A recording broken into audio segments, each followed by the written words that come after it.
Olá! No programa de hoje você vai conhecer um pouco das dificuldades enfrentadas pelas mulheres no mercado de trabalho. A luta para conciliar maternidade e trabalho. Conheça a realidade das mães trabalhadoras que ainda hoje arcam com a maior parte das obrigações domésticas e familiares. E para debater sobre a desigualdade de gênero, vamos ter uma roda de conversa com a Procuradora e Coordenadora Nacional de Promoção da Igualdade de Oportunidades e Eliminação da Discriminação no Trabalho do MPT, Adriane Reis de Araújo, e com o diretor do Instituto Promundo, Miguel Fontes. Você também vai ficar por dentro dos assuntos mais relevantes das redes sociais e da rádio do MPT. E mais, trabalhadores tiram suas dúvidas no quadro Fala Trabalhador.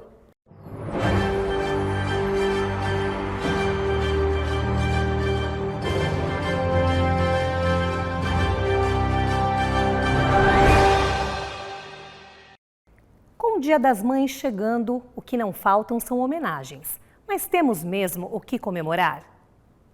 O mito da supermãe esconde mulheres exaustas, que sofrem preconceitos diários e ainda hoje precisam, em alguma medida, escolher entre filhos e carreira. Conheça um pouco sobre a realidade das mães trabalhadoras na reportagem de Janaína Oliveira. Minha rotina, mãe solo, é toda sobre ele, né? Eu acordo por ele e vou dormir no sentido dele. Professora de inglês, mulher, mãe. A rotina de Tayara gira em torno dos cuidados ao filho Ravi, de 2 anos. É nos intervalos dos deveres maternais e brincadeiras que ela dá aulas particulares de inglês. Pouco tempo que eu tenho realmente é onde eu tento encaixar as minhas outras obrigações, de dona de casa a realmente profissional. Tayara é apenas uma entre as mais de 11 milhões de mulheres no país que criam seus filhos sozinhas, segundo os dados mais recentes do IBGE de 2018. Esta condição tem grande impacto na vida dessas mães, que precisam se responsabilizar por todas as obrigações domésticas e familiares e dispõem de menos tempo e energia para se dedicar às atividades profissionais e aos estudos.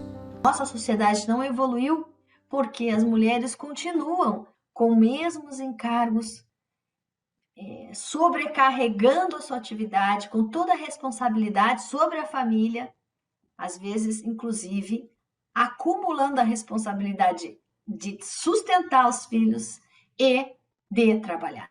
Sobrecarregadas, muitas mães solo precisam contar com redes de apoio. Para a comissária de bordo e esteticista Dani Bandeira, conciliar trabalho e maternidade é uma preocupação constante. Mãe de um menino de 5 anos, ela recebe o apoio de familiares para manter suas 2 ocupações.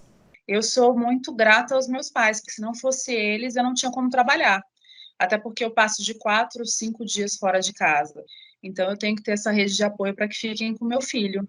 E mesmo para as mães que contam com a presença de um parceiro em casa, a divisão desigual de tarefas domésticas e dos cuidados com os filhos é uma realidade. Um estudo divulgado pelo IBGE em 2021 mostra que o tempo médio destinado por mulheres a estas atividades em 2019 foi de mais de 20 horas semanais, enquanto os homens dedicaram apenas 11 horas por semana, cerca de metade do tempo. É irresponsabilidade dos homens em dividir o trabalho, em ter essa corresponsabilidade na parentalidade, vai sobrecarregar a mulher e, sobretudo, e consequentemente, vai ter influência no trabalho remunerado dela. Essa influência fica clara quando olhamos para a possibilidade de homens e mulheres conciliarem o trabalho e a criação de filhos. Segundo o mesmo estudo do IBGE, nos lares com crianças de até 3 anos, a ocupação das mulheres de 25 a 49 anos tende a ser menor. Apenas 54,6% delas trabalham, enquanto em lares sem crianças nessa faixa etária, área, 67,2% estão empregadas. Já para os homens, o nível de ocupação é maior nos dois casos, sendo inclusive superior nos lares com crianças, onde 89,2% deles trabalham. A mesma pesquisa mostra ainda que a maior dedicação aos afazeres domésticos e cuidados com filhos impacta diretamente na forma de inserção das mulheres no mercado de trabalho. Com a necessidade de conciliar seus empregos e obrigações familiares, elas acabam por aceitar ocupações com carga horária reduzida. Em 2019, cerca de 1/3 das mulheres estava ocupada em tempo parcial, quase o dobro do observado entre os homens. E mesmo quando, apesar de todas as dificuldades, elas conseguem uma inserção no mercado de trabalho, mulheres com filhos enfrentam outro problema: a discriminação. Nós temos o fato de que a mulher dá à luz como origem de várias discriminações e várias pressuposições. A sociedade brasileira ainda pressupõe que, como a mulher tem os encargos familiares, ela não será boa o suficiente no trabalho. A discriminação anda lado a lado com a violação de direitos da mãe trabalhadora. De acordo com a pesquisa realizada em 2016 pela Fundação Getúlio Vargas, mais de metade das mulheres que tiram licença maternidade são demitidas em até 24 meses do nascimento das crianças. Já no segundo mês, após o retorno ao trabalho, a probabilidade de demissão chega a 10%. Para ser admitido, eles consideram, por exemplo, ainda perguntam hoje, quando você vê naqueles exames admissionais, se a mulher, que dia que a mulher menstruou, né? Por que eles perguntam isso? Tanto que se a mulher estiver grávida, o pessoal pensa se vai contratá-la ou não. Atento a este cenário, o Ministério Público do Trabalho busca garantir os direitos das mães trabalhadoras por meio de ações de conscientização, bem como firmando acordos e movendo ações civis públicas contra violações. Um exemplo disso foi a conquista do direito à creche para funcionárias de shopping centers com filhos em fase de amamentação. As primeiras ações foram ajuizadas em shoppings do Paraná e seguem ainda hoje por todo o país. Ser mãe é padecer no paraíso, diz o ditado. Mas precisa mesmo ser assim? Enquanto a luta pela igualdade continua nas ruas, nos tribunais, na política e no dia a dia de cada mãe, elas seguem trabalhando e criando seus filhos à sua maneira. Eu acho importante dizer para as mulheres que acham que vem na maternidade, né, uma dificuldade para alcançar os seus sonhos, eu acho que vissem como uma pausa. Fazer disso realmente uma forma de ressignificar, sabe? E ver que sim, que nós somos capazes, que nós não somos culpadas. Hoje eu me pego nessa berlinda, né? Entre viver uma vida exclusivamente para o meu filho e visando o bem-estar dele e o futuro dele, mas também tendo que me esforçar para viver a minha própria vida, né? Ter relacionamentos saudáveis, ter uma carreira, mas não é a minha prioridade é ele. A partir do momento que eu tive ele, que me foi dada essa missão dada é missão cumprida, então a minha maior missão com certeza é ele.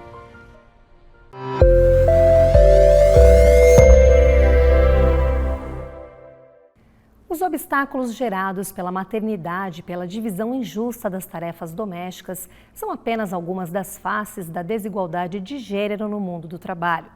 O Roda de Conversa de hoje vai aprofundar este tema com a participação da Procuradora e Coordenadora Nacional de Promoção da Igualdade do MPT, Adriane Reis, e do diretor do Instituto Promundo, Miguel Fontes. Olá, doutor, sejam bem-vindos ao Estúdio do Trabalho Legal. Quais são as formas de machismo encontradas no ambiente de trabalho e como isso pode prejudicar a sociedade como um todo? Em relação ao machismo, a gente tem que pensar que a sociedade brasileira é uma sociedade patriarcal. Então, toda essa violência que nós encontramos dentro da sociedade brasileira, ela repercute dentro do ambiente de trabalho. Se nós não tivermos um olhar específico, ela tende a se manifestar com frequência. A violência pode se manifestar desde microviolências, como por exemplo, interrupções frequentes da fala de uma mulher, apropriação de ideias de uma mulher por um homem, como eu posso pensar em algumas ações mais graves, como assédio moral, que seria essa desqualificação contínua, a ofensa, né? Esse constrangimento e humilhação, até mesmo assédio sexual e situações mais graves como estupro. Doutor Miguel, de que forma o machismo pode prejudicar a sociedade, a família e o homem? Exatamente. O processo começa com a educação e a formação que a gente tem.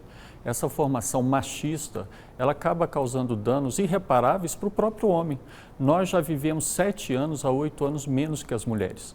Então essa violência desemboca não só num processo de agressão, mas de autoagressão também. Porque o homem, como ele é formado para suprimir suas emoções, para não ter os seus desejos explícitos, para poder realmente contribuir com uma interface com a sociedade que não seja pela violência, isso acaba tendo um resultado horrível para o homem, né? Basta dizer o nível de homicídio que nós temos no Brasil, né? Onde a maior vítima é o homem. Doutor Miguel, e qual espaço o homem teria para poder refletir sobre o assunto e mudar o comportamento dele? Esse é o grande trunfo, né, dos programas iniciados agora para engajamento de homens contra o machismo. Porque o homem é formado, como eu disse, para não expressar suas emoções. Ele não encontra espaço na escola, na família, na sociedade para exprimir essas emoções que ele tem. Então, nós tentamos fazer um trabalho exatamente para criar esses espaços entre homens, para que a gente possa ressignificar essa masculinidade. Quais são as ações do Ministério Público do Trabalho para combater a desigualdade de gênero? Nós recomendamos 4 ações dentro das empresas. A primeira delas diz respeito a um censo de gênero, que pode ter a raça, outras interfaces, né? Para identificar onde estão as mulheres, quais são as funções desempenhadas, qual é o valor do salário. Identificado isso, nós pensamos em ações afirmativas para a promoção dessas mulheres. Isso pode acontecer por meio de uma reserva de vagas para determinadas funções, pode acontecer por meio de incentivos para a promoção na carreira, diversas maneiras. Além disso, é importante ter esse trabalho de educação, de conscientização dentro do próprio ambiente de trabalho. Então, espaços de discussão sobre essa temática, sobre violência de gênero, sobre violência doméstica também, que tem um impacto no ambiente de trabalho. E, por fim, a gente tem a recomendação de abrir canais de denúncia, porque, claro, toda denúncia, né, toda a situação de violência expressa no ambiente de trabalho, ela precisa ser combatida de maneira efetiva. Então, a empresa é convidada a abrir canais de denúncia que sejam amplamente conhecidos no ambiente de trabalho, onde essa denúncia ela tramita de maneira sigilosa e há uma sanção para o agressor e uma proteção em relação à pessoa que denuncia e às testemunhas. Vamos falar agora sobre a primeira infância. Nós vimos na matéria que antecedeu aqui a nossa roda de conversa a história de uma mãe que teve que se adaptar para conseguir cuidar da filha dela. Agora, com essa lei da licença parental, esse cenário vai mudar. Quais são os benefícios? A licença, como está pensada atualmente no direito brasileiro, licença maternidade, licença paternidade, ela está muito pautada nos papéis sociais que são desempenhados pelos homens e pelas mulheres. A licença parental, ela tem como foco a criança. Não importa o gênero da pessoa que vai cuidar da criança, mas importa que essa criança tenha a possibilidade de ser cuidada, seja pelo pai, seja pela mãe, seja pelos pais, homens, uma relação homoafetiva, ou mães dentro de uma relação homoafetiva, pouco importa. O que importa é o cuidado da criança. Então, essas licenças parentais ao longo do mundo, elas variam em relação a tempo, em relação à forma de decisão, mas o principal é tirar esse foco de uma divisão sexual das atividades de cuidado. Não há um papel social rígido a ser desempenhado pelo pai ou pela mãe. Ambos são responsáveis pelo cuidado da criança. Doutor Miguel, Na primeira infância, seria aí uma janela de oportunidade para ocorrer essa ressignificação? Sem dúvida, nós temos hoje uma situação nessa licença paternidade que a legislação oferece 5 dias. Para a empresa cidadã dentro do marco legal da primeira infância, pode ser ampliado para mais 15 dias.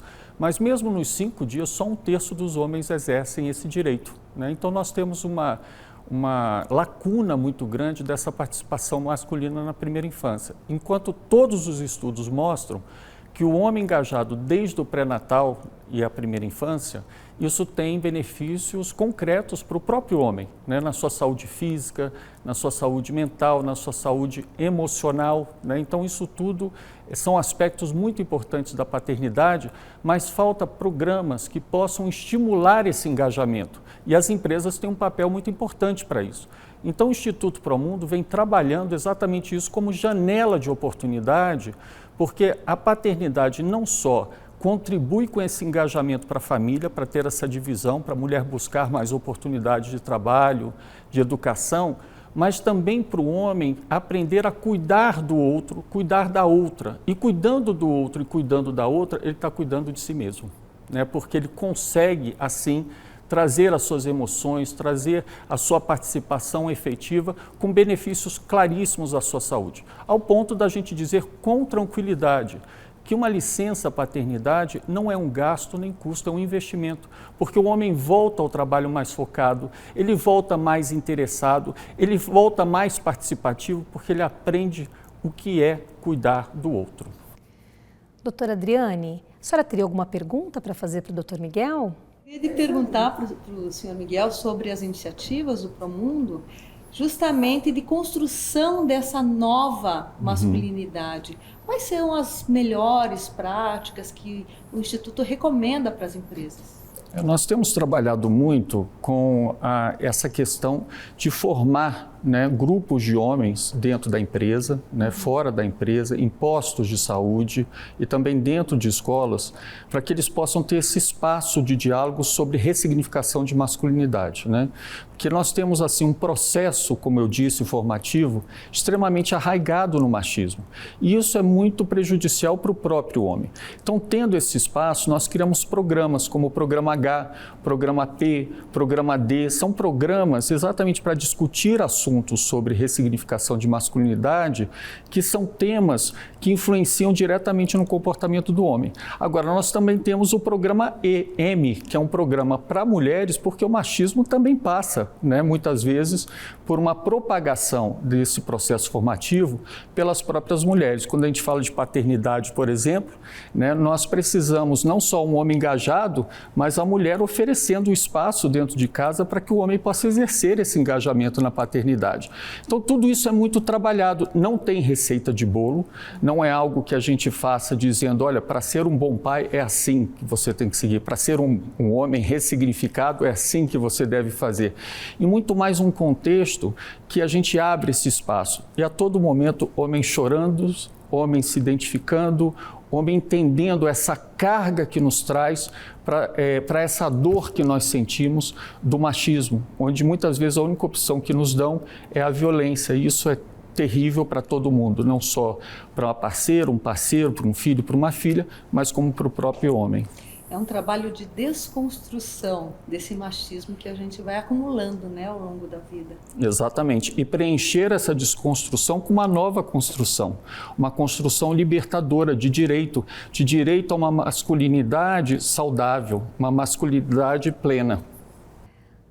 Doutora, e caso alguma mulher se sinta prejudicada no ambiente de trabalho, de que forma ela pode denunciar ao Ministério Público do Trabalho? E eu convido a todas as pessoas a conhecerem o material que nós temos no Ministério Público do Trabalho, no nosso site. Nós temos inclusive uma cartilha de violência de gênero. Falo isso para que as pessoas conheçam as mais diversas violências, porque muitas vezes elas estão tão naturalizadas na nossa sociedade que a pessoa não percebe. Percebendo que está sofrendo algum tipo de violência ou de assédio, é possível fazer a denúncia no site do Ministério Público do Trabalho. Essa denúncia ela é online, ela pode ser inclusive sigilosa e a empresa, o local de trabalho, ele será investigado e convidado a modificar as suas práticas espontaneamente. Caso contrário, nós ingressamos com uma ação civil pública. Doutora Adriane e doutor Miguel, mais uma vez, muito obrigada pela participação de vocês no estúdio do programa. A nossa roda de conversa fica por aqui. Vamos ter um breve intervalo e já voltamos com as notícias mais comentadas nas redes sociais e na rádio do MPT. Não saia daí, a gente volta já. Chegou o momento de você ficar por dentro das notícias mais comentadas nas redes sociais do MPT. Nós contamos com o apoio das equipes de comunicação das regionais nos estados para contar para vocês o que mais bombou nas redes.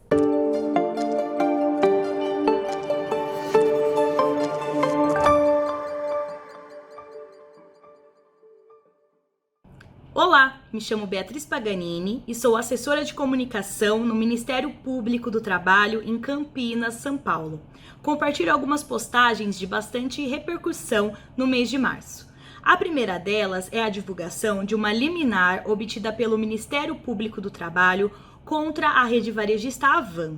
O MPT pediu que todos os funcionários da rede varejista no Vale do Paraíba estivessem vacinados e os que não estivessem que fossem afastados do trabalho presencial.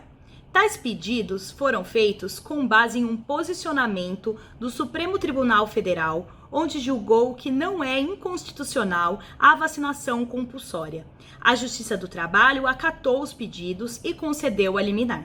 Essa postagem teve um engajamento muito grande, somando mais de 1000 interações. Outra postagem de bastante repercussão foi a notícia de uma pesquisa realizada no Centro de Pesquisa do Hospital de Amor de Barreto, São Paulo, que possibilitou descobertas científicas inovadoras no tratamento do câncer infantil. Este centro de pesquisa foi construído com verbas destinadas pelo Ministério Público do Trabalho em Campinas, advindas do caso Shell BASF. Este post alcançou mais de 1.300 contas. Convidamos para curtirem e seguirem o @MPT Campinas e ficarem por dentro das notícias do interior e litoral norte paulista. Agora é a vez do rádio. Vamos saber o que é destaque por lá com Rafael Silva. É com você, Rafa.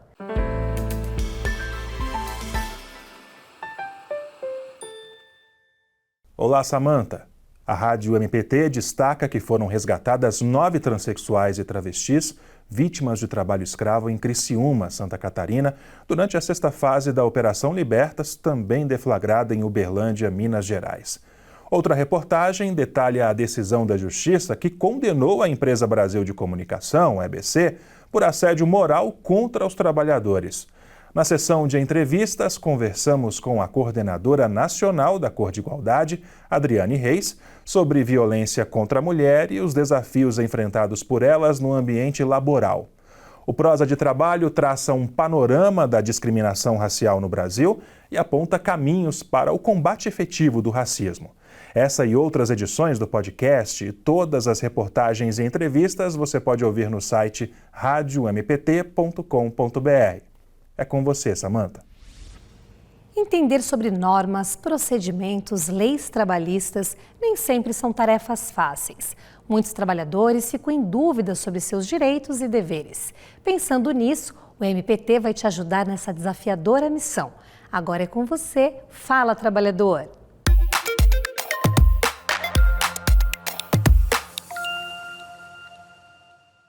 O que o MPT faz para promover a igualdade?